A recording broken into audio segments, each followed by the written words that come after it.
Right there, that's wonderful.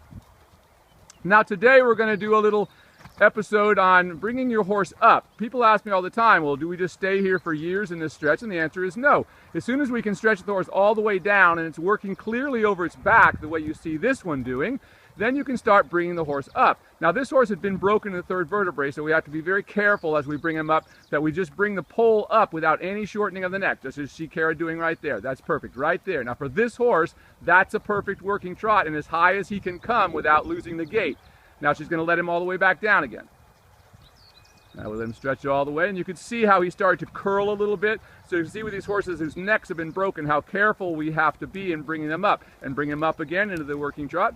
So see how she keeps her hands a little high there, so she just brings the pole up, but doesn't bring her hands back at all. No backwards tension. Come up a little bit higher. Now shorten your range a little bit there, keeping your hands out in front of you.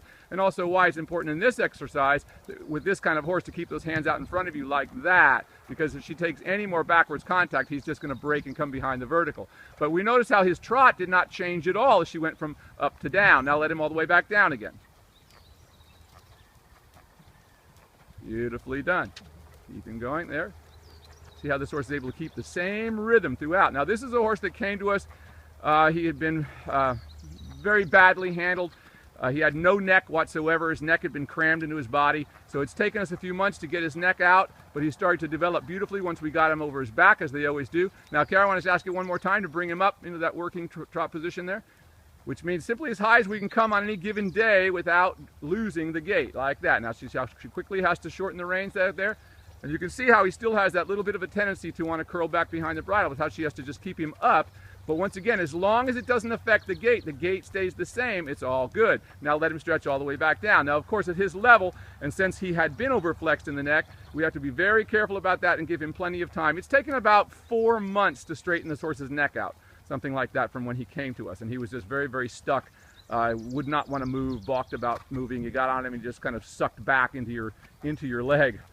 Beautiful right there, and you can let him come to a walk. Just easy, and watch how she does this.